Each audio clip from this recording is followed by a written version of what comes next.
Merci. La parole est à notre collègue Marc Séné pour le groupe Les Républicains. Merci, Monsieur le Président, Madame la Ministre. Le 13 janvier dernier, alors que le monde agricole exprimait son désarroi et que des mobilisations secouaient à nouveau le pays, le Premier ministre a annoncé vous confier la préparation d'une loi d'urgence agricole. Cette annonce aurait dû constituer un signal fort, une réponse immédiate et, restons optimistes, un signal efficace face aux difficultés économiques, climatiques et réglementaires qui frappent nos exploitations.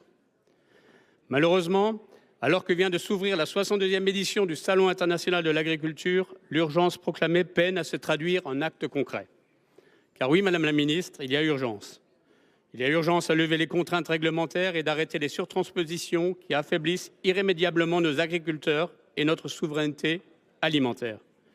Il y a urgence à lutter contre la concurrence déloyale qui fragilise nos filières et dégrade notre balance commerciale agricole, pourtant historiquement excédentaire. Enfin, et les intempéries de ces dernières semaines nous le rappellent cruellement, il y a urgence à repenser notre politique de stockage et de gestion de la ressource en eau. Chaque hiver, nous subissons des sols saturés et chaque été, nous redoutons la sécheresse. Cette aberration stratégique ne peut plus durer. De l'autre côté, il y a l'urgence selon le gouvernement. Une énième loi aux contours indéfinis et qui ne serait présentée au plus tôt au Parlement qu'au début de l'été. Aussi, Madame la Ministre, ma question sera très simple. Pouvez-vous donner à nos agriculteurs une visibilité concernant le contenu de cette loi et adapter votre calendrier à une urgence bien réelle? Pour vous répondre, la parole est à Madame la Ministre de l'Agriculture, Madame Annie Genevard. Merci, Monsieur le Président, Mesdames et Messieurs les sénateurs, Monsieur le sénateur Sonil. Je rappelle que cette loi, elle est appelée de ses vœux par les agriculteurs eux-mêmes. Le Premier ministre y a donné droit. Lorsque vous reprendrez vos travaux parlementaires, un texte sera présenté sur le bureau du Conseil des ministres. C'est l'engagement qui a été pris par le Premier ministre. Sur 3 domaines, l'eau, et vous avez rappelé à quel point il y avait une attente. Nous n'avons d'ailleurs pas attendu la perspective de cette loi pour agir. Triplement du fonds hydraulique, déblocage d'un tiers des dossiers qui étaient bloqués, et la loi complétera ces dispositifs relatifs à l'eau agricole. Sur la prédation, nous n'avons pas attendu. 4 décrets viennent d'être publiés. Nous les avons publiés cette semaine. Des dispositions de complément seront prises dans la loi. Et puis, toutes les questions relatives aux moyens de production.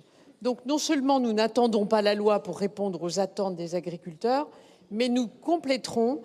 Mais il faut bien considérer que cette loi, appelée de ses vœux par les agriculteurs, est en train de se constituer. Et le temps du Salon de l'agriculture est un temps utile, un temps précieux pour recueillir les avis des uns et des autres. Je les vois en permanence pendant une semaine, je ne fais que ça, sauf quand je suis au Sénat. Mais autrement, je suis au Salon. Et donc, cette loi, elle va être parachevée, elle sera présentée très prochainement sur le bureau du Conseil des ministres, n'en doutez pas. Je sais toutes les attentes du monde agricole et nous y répondons utilement chaque fois que les choses sont mûres pour le faire. C'est ce que nous avons fait ici avec la loi visant à lever les entraves. C'est ce que nous avons fait ici avec la loi d'orientation agricole. Ne prenez pas le parti de considérer que quand c'est une loi d'initiative parlementaire, elle est utile et quand elle émanerait du gouvernement, elle serait une loi de plus. Donnez-nous crédit que cette loi sera peut-être, elle aussi, utile aux agriculteurs. Je vous remercie. Monsieur Séné.